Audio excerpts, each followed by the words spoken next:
Lesson 23, solving equations using algebra. So again, solving equations, man, it's never going away. Might as well get good at it now and make this, when you see it, be like, oh sweet, this is easy. All right, so youth groups going on a trip to amusement park in another part of the state. The trip costs each group member 150 bucks. That includes 85 for the hotel and 2 one-day combo entrance passes and meal plan passes. So we're gonna write an equation representing the cost of the trip, and it says let the letter P, so we're not using X, we're using P. Let the letter P be the cost of the park pass. So we'll start, I always encourage, start with the letter X, just that's something that like is consistent, and then we can swap in that letter P later. It sounds simple, it sounds like silly, but sometimes starting with something that you're familiar with and that consistency can really help, and doing it like little chunk at a time.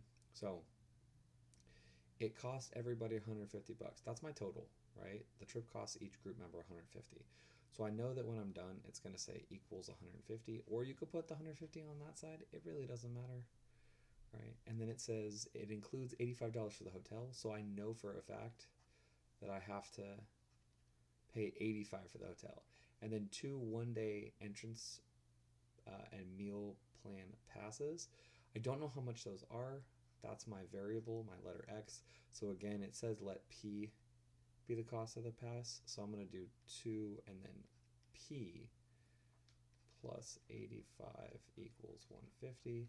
And it's like I said, it sounds silly just writing this out first, but get in the habit of that just so then that way like you don't make a silly mistake and put the P in the wrong spot because it's a letter you're not used to or something, right? So B says, solve the equation algebraically to find the cost of the park pass, then write the reason that justifies each step using algebra if-then statements. Okay, so all we're going to do is we're going to solve this problem. So I've got 2p plus 85 equals 150. Solving equations, no parentheses to get rid of, nothing to combine, no combined like terms. Letters are already on one side, they're here, so I want to get all my numbers on the other side. And right now I have them on both sides, so that's my step I need to do. I need to get rid of this 85 by subtracting whatever I do to one side, do to the other, minus 85. And I'm left with 2p equals 150 minus 85, which is 65. And from here, I divide by whatever's in front of my letter. In this case, it's 2. Whatever I do to one side, do to the other. I'm left with P, my pass, right? The park pass. So that's the combo entrance and meal plan pass. The entrance and meal plan pass is 65 divided by 2, which is $32.50. Which is not too shabby for a pass for a fun like amusement park for the day. $32.50, right? As we look at this, all I want us to identify are the steps we did. So this was our step 1. In this case, we wrote everything out. This is my first algebraic step, really. Step 2 in the problem, but it's really my first algebraic step, so it's like my step 1 for algebra or for solving equations. And this is get numbers to other side. And then this is step 3 in the problem. It's really a 2-step solving equations, but this step 3 is isolate the variable or divide by whatever's in front of the letter. I'm going to go ahead and write out the actual math word for it. Isolate variable, aka divide by number in front of letter. Okay. Suppose you want to buy your favorite ice cream bar while at the amusement park and it costs $2.89. If you purchase the ice cream bar, which again is $2.89, and then 3 bottles of water, pay with a $10 bill and get no change, how much did each water bottle cost? Well, $2.89 plus a water plus a water plus a water is going to be 10, or we can combine these and say 3 water plus 289 is 10. Again, solving equations, all we're going to do is subtract 289 from both sides. And 10 minus 289 is $7.11. I'm going to put it up here just for space. So I've got $7.11 is equal to 3W. And from here, I would divide both sides by whatever is in front of my letter. In this case, it's 3. W would be $7.11 divided by 3 is $2.37. As far as amusement parks go, at least, that's a pretty cheap water. Usually they're quite a bit more than that, but that's how we could actually use this to figure that out. Oh, that's what it says down here. Oops, so we had all that space, and that's where I used it. And so we're writing it out, right? We wrote out we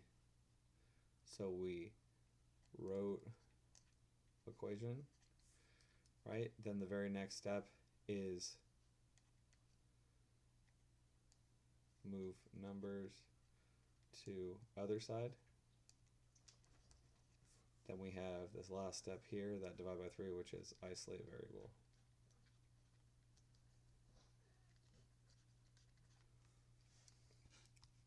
Okay. I'm going to do less of the writing each step from this point and just work on the math itself, solving equations, because I think that's something that I personally would want you guys to get as much practice as possible on. It's never a bad thing to be able to hone those skills and keep them sharp. Number 2 says weekly allowance. Charlotte receives a weekly allowance from her parents. She spent half of this week's allowance at the movies, but earned an additional $4 for performing extra chores. If she did not spend any additional money and finished the week with $12, what was her weekly allowance? Well, she ended with 12, right? She also got an additional 4, so that we need to put that in plus 4. She didn't normally get that, right? And then she spent half of the week's allowance at the movies. So half of that. And it says let A be the value of the weekly. So half of A plus 4 is 12, because the other half of A was spent. Minus 4 on both sides. I'm left with 1/2, or 0.5. A equals 12 minus 4 is 8. Divide both sides by 1/2. I'm left with A equals. So now we're not saying half of 8. We're saying 8 is half of A. Or the other way to do it would be you'd have to double 8 to get all of A, right? So 8 divided by 1/2. When you divide by a number smaller than 1, it actually gets bigger. It doesn't get smaller, right? So don't get this 8 divided by 1/2 mixed up with half of 8. Of means multiply, right? So this should be 16. So she normally gets $16. And let's double check that this makes sense, right? She normally gets $16 for allowance, right? She normally gets 16. She spent 8 of that at the movies. And she made an extra 4 for some extra chores. 16 minus 8 is 8, plus 4 is 12. That's why she ended with the 12. If she hadn't done the extra chores, she would have only ended with 8. Okay, so that's that explanation of this context.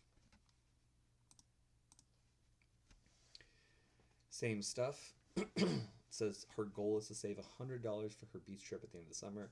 Use the amount of weekly allowance you found before to write an equation to determine the number of weeks that Charlotte must work to meet her goal. Let W represent the number of weeks. So we've got $100 as her goal. And we know that she makes $16 each week. And then we're going to multiply it by W for the number of weeks to find out how much that's going to take for 100. Okay? So this is a one-step equation. It's pretty simple. Divide both sides by 16. Right? And we get 100 divided by 16, which is 6.25. So W equals 6.25. And remember, W is weeks, right? So 6.25 weeks. So realistically, we want to look at the second part here. So it says 6.25 weeks. Now that's the technical answer. That's the exact perfect answer. But if she gets a weekly allowance, she probably doesn't get it every day. She probably gets it all at 1 week, like all at one time on one day of the week. So 6 would not be enough. So realistically for her, how many weeks is she going to have to save? She's going to have to save 7 weeks because 6 weeks won't quite be enough. So when she gets paid that 7th week, she'll have more than 100. She'll have a little more left over, and that'll be that difference. So that's in the context of this real world scenario. Alan's very excited about joining a travel baseball team for fall season. He wants to determine how much money he should save to pay for expenses related to this new team. Players are required to pay for uniforms, travel expenses, and meals. So if he buys 4 uniform shirts at once, he gets a $10 discount, so that the total cost of 4 shirts would be $44.